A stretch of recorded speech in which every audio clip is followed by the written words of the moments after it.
Hello and welcome. You're watching Festive Sentimeter and I'm Manisha Gupta. The festive season has begun in India and with it comes the age-old tradition of gifting something sweet to the loved ones. From bustling offline sweet shops to the rapidly growing online delivery platforms, we're all spoiled for choice. Over the years, India's love affair with sweets has only deepened.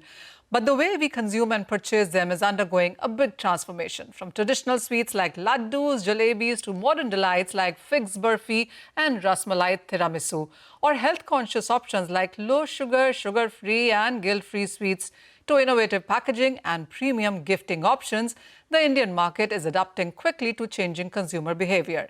Joining us now to discuss the expectations from the festive season is Sid Mathur. He's founder and director at Delhi-based Khoya Mithai. Sid, hi, thank you so much for joining in and happy festivities to you. Well, it clearly has been a big market trend change that we've seen over the last few years. What can we expect this time around and what are you readying yourself for? Well, to be honest, I think the market trends are a few. So number one, we've seen over time that a lot of people want to sort of go beyond mithai. So there's always now from a mithai space, we are now looking at gifting, so the mithai, of course, is the main component. But I think one part is that gifting part or the element of creating some sort of a hamper, we're seeing more and more. And the other part that's definitely quite prevalent is the customization. There's a lot of customization now going on. A lot of people don't want to take something that's off the shelf. A lot of people want to design their own boxes. They want to design their logos. They want to choose a ribbon. And sometimes we even specifically make mithais or savories made to order for them. All right. Sid, clearly it is the era of customization, even for packaging for that matter. Would you say this change has come in the last 4 or 5 years and do you see it sustaining? Also, would you say bespoke really is the buzz right now and people are willing to spend that extra for that? Absolutely. I think that over the last few years, there's been a resurgence of mithai to be acceptable again. I think when we started the brand, our idea was that at one point it was only good enough for sort of kings and courts, and it became almost something that became the lowest common denominator, something that was almost commoditized. I think now with a lot of people getting back into recreating the magic of mithai, we've seen this trend happening where people are now primarily looking at mithai but adding a lot of value-added products, like what I mentioned, across the board, across different products, a lot to do with nostalgia, a lot to do with, we have a chicky product, for example, that's very, very popular. And we also have a good bench strength. So we're able to create a lot of bespoke products and a lot of bespoke packaging. Sid, I would agree with that. From a whole generation that moved on to chocolates from traditional mithais, would you say it's moving back in now to traditional mithais again? Yeah, I hope so, because I mean, I always say when people ask me, tell me about your brand, I say it's like going back to the future. So, at one point when I was growing up, mithai was wonderful. It was great. And look forward to so many different types of mithais that you would eat as a child. And over time, I think that became almost, like just something that was very sugary, something that was very rich, things that were not packaged well.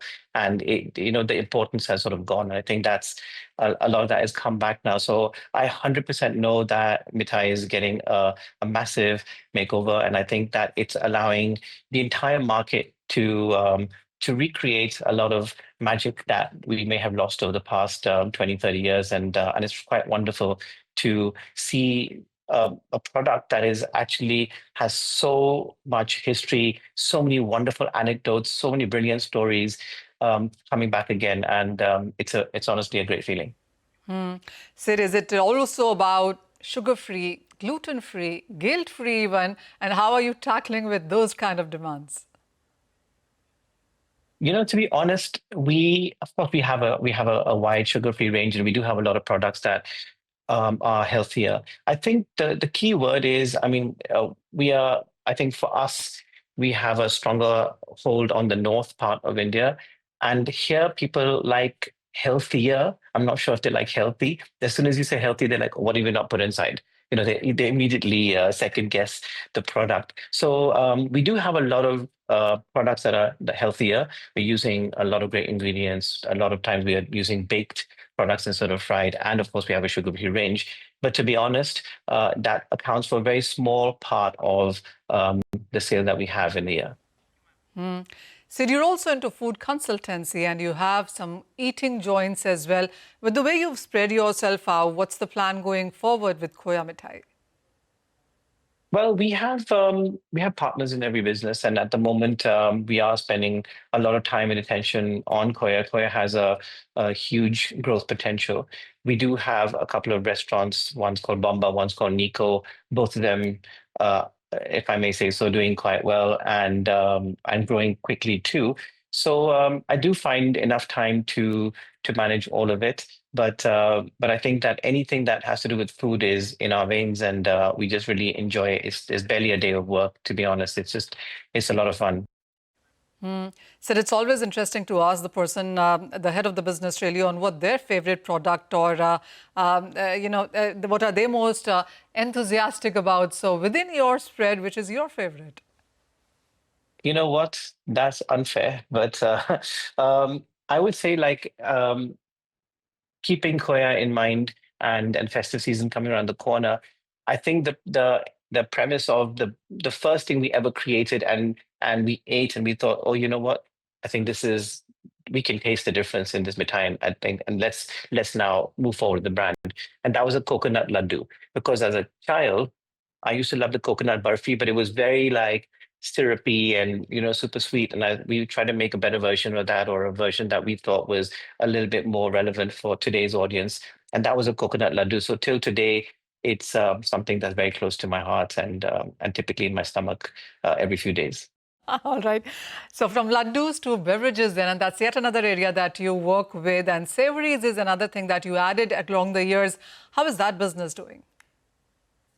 We have come to realize that, as we evolved over time and people went from, okay, give me a mithai, now give me bigger box of mithai, now give me more mithai, and then we switch into a lot of different products. Savory has been something that we've really enjoyed seeing in terms of how our clients have reacted to it. It's done really well. And of course, I mean, everybody in the universe knows Haldiram's valuation of $10 billion, and majority of their sales comes from savories. I think savories is a key part of our growth also going forward. We went from a range of 6 savories to 18, and we're still growing and improving on that. So we're really excited about the savories and a lot of our other products that we have. And I feel that we are taking a lot of time and effort to create products which actually have nothing that in Khoya has any preservatives, additives, colors, flavoring, essence, none of that. So so what you get is a much better version of what you may have been able to have in the house, and hopefully that taste will prevail and we get repeat orders. So Sid, even as you are flourishing in the space that you are, how would you look at the competition as more brands enter the space, whether it is about regional, local, national, even international brands are now eyeing India, especially during festivals? No, I mean, I honestly, I love it. I just love the fact that more people are getting into this segment. I feel that it was overlooked for so long, and I honestly feel wonderful when I see other players that come into the market. I actually feel happy because I feel that it's getting the importance that it is. And look, there's a 90 to 100 odd thousand crores worth of mithai, business in here, so there's enough to go around. I'm sure that the pie is big enough for all of it, but I do really enjoy seeing what a lot of other people are doing. They're bringing different parts. Some are modern, some are doing different regions of mithai, and I feel everybody is welcome. It's really wonderful to see it. It actually makes it it validates the product and the future of mithai for all of us. All right, we're wishing that this festival is really, really sweet for you. Thank you so much, Sid Mathur, for joining in and taking us through, of course, that sweet journey of yours. But with that, we move on to our next guest of the show. And as